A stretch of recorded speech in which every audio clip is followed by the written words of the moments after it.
Assalamualaikum warahmatullahi wabarakatuh. Perkenalkan saya Henry Tantioko. Saya akan membahas tentang apa itu link data, gitu. Pada semantik web seperti itu ya. Oke. Yang pertama kali kita masuk ke dalam introduction. Nah, link data itu adalah istilah yang digunakan untuk menjelaskan kumpulan dari implementasi. Nah, gunanya buat apa? Untuk dipublikasikan dan dihubungkan data yang terstruktur di website seperti itu. Nah, maksudnya kumpulan implementasi itu jadi ada beberapa data, individual data. Nah, dari individual itu masing-masing dia mempunyai karakteristiknya masing-masing. Untuk saya punya data, saya sudah mempelajari tentang pengertian tentang semantik web. Nah, tapi saya tidak mempelajari tentang semantik web yang lainnya, mungkin peranan atau kelebihan. Nah, dari beberapa data itu nanti akan dihubungkan sehingga akan menghasilkan sebuah representasi data yang mempunyai pengetahuan yang lebih banyak daripada data individual seperti itu. Nah, pendekatan ini untuk membuat data di web lebih saling terhubung dan dapat dibaca oleh mesin. Nah, di sini akan menciptakan sebuah web of data kayak gitu. Nah, ini beberapa prinsip dari linked data. Yang pertama, dia menggunakan URI atau yang disebut Uniform Resource Identifiers. Nah, ini untuk mengidentifikasi berbagai hal. Nah, URI ini kalau kalian nggak familiar, ini tuh sama kayak URL atau link address kayak itu kan ya, link address. Nah, URI sama URL sebenarnya ada perbedaan. Kalau URL itu pasti URI. Nah, URI itu ada tambahan yang namanya URN. Nah, itu nanti ada di bagian slash terakhir yang menunjukkan nama dari resource itu. Gitu. Jadi sebenarnya URI ini merupakan gabungan antara URL dan URN atau name gitu. Mungkin kalau misalnya ada URL terus ada yang path bagian belakangnya itu tentang nama file sebuah PDF. Nah, nama filenya itu .pdf itu namanya URN. Nah, URI itu URL plus URN. Jadi full dari link address-nya itu URI. Nah, di sini menggunakan URI HTTP agar user dapat mencari dari nama tersebut. Nah, sehingga nantinya akan dimudahkan untuk mendapatkan keyword yang kita akan cari gitu. Nah, saat user mencari URI, nah harapannya menampilkan informasi yang berguna tentang hal tersebut. Jadi misal saya meng-searching tentang Piala Dunia U20, ya udah berarti akan menghasilkan informasi tentang Piala Dunia U20. Jangan malah menghasilkan di luar konteks dari Piala Dunia itu. Nah, kemudian sertakan link ke URI lain sehingga orang dapat menemukan lebih banyak hal. Nah, ini sangat penting di mana dalam sebuah web itu tidak hanya menampilkan informasi tentang pokok pembicaraan yang ada di judulnya itu, tapi juga memuat tentang informasi-informasi lain yang ada yang tidak bisa dimasukkan ke dalam sebuah website itu sendiri. Contohnya misalnya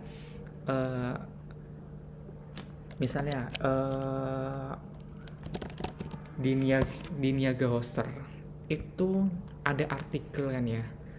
Nah, di sini artikel apa itu hosting. Nah, tapi di sini dia menyertakan link lain kayak gitu. Anda pasti disuruh beli hosting jika berencana. Nah, ini ada link lain yang kita bisa klik. Nah, ini ada referensinya kayak gitu. Jadi akan saling terhubung tanpa adanya hosting, bla bla bla. Setiap jenis hosting.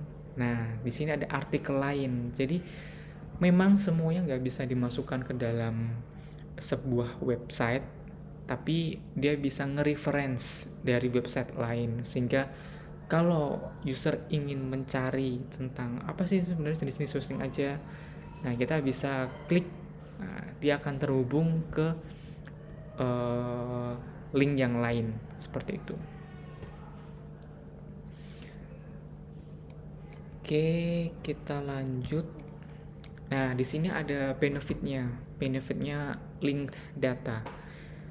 Yang pertama itu interaksi data di berbagai aplikasi dan domain. Jadi data itu saling terinteraksi dan saling terhubung, tergantung konteksnya. Apakah ada hubungannya? Apakah tidak? Kayak itu.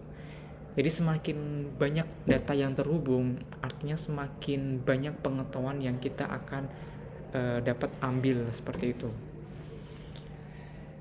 Nah, di sini dapat meningkatkan kemampuan menemukan dan aksesibilitas data di web itu sendiri. Ya, tentunya kalau misalnya kita mempunyai resource link dari data itu, nah kita bisa menghubungkan. Aku pengen menemukan informasi lainnya yang ada di sini. Dia pasti kalau terhubung dia akan bisa dapat dari data itu sendiri.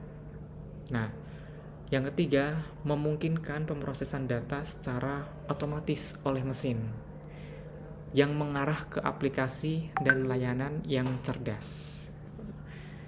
Nah, pemrosesan data secara otomatis oleh mesin, jadi data sudah otomatis diproses tanpa perlu adanya inputan lagi dari si usernya itu sendiri. Jadi sudah otomatis gitu. Tergantung kita memasukkan rule-rule yang sudah kita jabarkan di websitenya itu sendiri. Nah, ini implementasi dari link data. Nah, ini ada sumber dari DBpedia. Nah, DBpedia ini merupakan sumber link data yang mengekstrak informasi terstruktur dari Wikipedia. Nah, dan membuatnya tersedia untuk digunakan kembali. Ini maksudnya gimana? Ini kalau misalnya kalian searching tentang DBpedia, kalian akan ini contohnya kan tentang Wikipedia kan ya. Nah, ini ada artikel tentang Soekarno. Nah, sebenarnya kan ini kan artikel kan banyak banget ya. Nah, dari artikel yang banyak ini dia diekstrak informasinya jadi seperti ini doang. Nah, ini direpresentasikan dia pakai DBpedia ini. Jadi kalau kalian ingin melihat apa sih struktur datanya dari Wikipedia tentang Soekarno, kalian bisa lihat DBpedia sebenarnya kayak gini kan. Terus kalian searching resource, terus artikelnya tentang apa. Nah, artikelnya ini maksudnya dia ambil dari sini, wiki/Soekarno. Nah, dia akan menjelaskan tentang Soekarno kayak gitu, atau Barack Obama misalnya. Kayaknya disambung ya.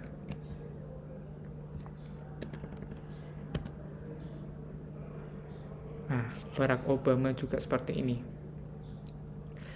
Nah, ini dari informasi yang tadi yang ada di Wikipedia diekstrak tuh. Dia berdasarkan apa sih birth date-nya, dia masukin birth date-nya berapa, birthplace-nya di mana aja, education-nya di mana.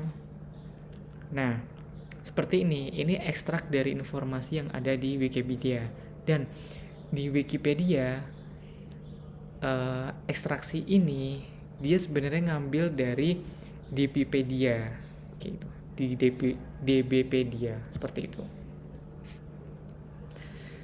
Sehingga keuntungannya, benefitnya kita mengekstrak informasi, ya udah kita tidak harus membaca keseluruhan artikelnya, tapi ini ada kayak seperti sinopsisnya kayak gitu, atau dia diekstrak data yang tidak terstruktur menjadi lebih terstruktur sehingga kita langsung tahu poin-poinnya seperti itu.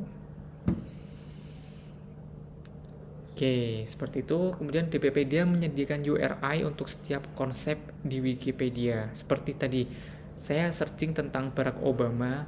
Nah, Barack Obama itu ada tentang birthplace-nya, terus education-nya, seperti itu. Yang dapat digunakan untuk mengambil informasi tentang konsep tersebut dalam format yang dapat dibaca oleh mesin. Jadi formatnya tuh maksudnya tuh data yang terstruktur, dikonvert ke dalam data yang terstruktur, sehingga kalau misalnya kita ada query-query tentang propertinya itu, maksudnya properti, saya pengen tahu sih pendahulu atau lahirnya dari Soekarno, dia langsung mengarahkan ke properti atau objeknya lahir, kayak lahir Presiden Soekarno itu di mana, dia langsung bisa tahu karena datanya udah dirubah ke dalam bentuk yang terstruktur. Nah, kemudian aplikasi lain kemudian dapat menggunakan informasi ini untuk memberikan nilai tambahan bagi penggunanya, seperti membuat grafik pengetahuan atau menjawab pertanyaan bahasa alami. Ya tadi, untuk nilai tambah itu kan sebenarnya kalau kita searching bahasa alami itu maksudnya apa? Bahasa yang dipakai sehari-hari oleh kita kayak gitu. Kita bahasa alaminya apa? Kita bahasa alaminya tuh bahasa Indonesia. Ya udah, kita searchingnya itu enggak bahasa yang baku, tapi lebih bahasa yang mungkin lebih relax kayak gitu, atau lebih gaul seperti itu. Nah, dia akan bisa menjawab pertanyaan tergantung keywordnya tuh sudah sesuai tepat ke propertinya itu apa enggak. Nah, ini beberapa challenges of linked data. Ada beberapa challenge. Yang pertama, membuat dan memelihara ontologi atau skema yang koheren untuk data jadi sulit kayak gitu. Jadi memang ontologi kan sebuah nantinya kita akan pelajari ontologi itu apa. Ontologi intinya tuh dia untuk representasi pengetahuan. Jadi pengetahuan akan data itu akan terskemakan seperti itu.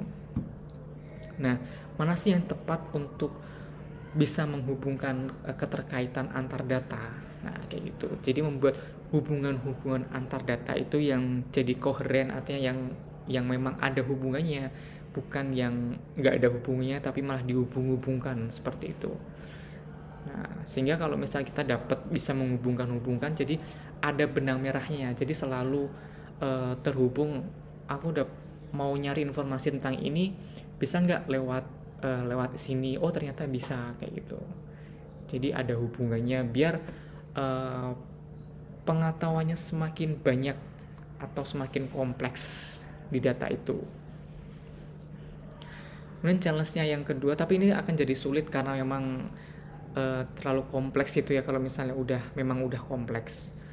Yang kedua, memastikan kualitas dan konsistensi data di berbagai sumber juga bisa menjadi tantangan. Ya, ini akan menjadi tantangan kalau misalnya mungkin di Wikipedia nggak ada yang namanya, kan kita bebas menggunakan Wikipedia, kita bisa post artikelnya, mungkin kurang adanya pengawasan terhadap validasi si dokumen itu, dan juga mungkin ada perubahan data yang kemudian nggak bisa tercover oleh DBpedia. Nah, itu jadi sebuah tantangan gimana untuk menyelaraskan, mensinkronisasikan antara artikel tersebut ke artikel yang sudah diekstrak informasinya. Nah, kemudian adopsi praktik link data oleh penerbit data bisa lambat karena mungkin memerlukan perubahan signifikan pada alur kerja dan sistem yang ada. Ya, jadi memang di sini memerlukan perubahan signifikan ya. Jadi memang karena kompleks kayak gitu, jadi perlu adanya apa namanya, perubahan yang mungkin agak sulit kayak gitu. Nah, dari beberapa poin-poin yang tadi kita bisa simpulkan dari link data itu sebenarnya dia menyediakan kerangka kerja yang andal untuk mempublikasikan dan menghubungkan data terstruktur yang ada di web gitu. Jadi data-data yang ada di web dibuat struktur kemudian dihubung-hubungkan agar mencakup pengetahuan yang lebih luas kayak gitu. Tapi yang memang ada hubungannya seperti itu. Kemudian yang kedua, dengan mengadopsi praktik linked data, penayangan data dapat meningkatkan kemampuan untuk ditemukan, aksesibilitas, dan penggunaan ulang data mereka. Nah, kita kan kalau misalnya dapat source-nya, link-nya yang DBpedia, kita bisa mengadopsi dari ekstraksi informasi itu ke dalam mungkin ke web kita atau kemana. Jadi resource-nya itu public seperti itu, tidak private gitu. Dan kemampuannya untuk ditemukan itu jadi lebih mudah kayak gitu. Kemudian yang ketiga, semakin banyak data yang dipublikasikan sebagai link data, nah kami dapat menantikan web yang lebih terhubung dan cerdas. Ya tentunya semakin banyak yang terhubung, semakin banyak pengetahuan-pengetahuan yang akan menjadi satu kesatuan untuk sebuah website seperti itu. Jadi mungkin pengetahuannya seperti kalau misalnya kita belajar ketika SD seperti itu. Kita belajar SD, kita punya pengetahuan yang terbatas. Kemudian kita naik jenjang-jenjang terus dari SD ke SMP, ke SMA, ke perguruan tinggi. Nah, itu kan nanti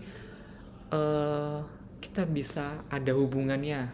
Belajar di SD, SMP, SMA itu nanti kita mempunyai apa ya?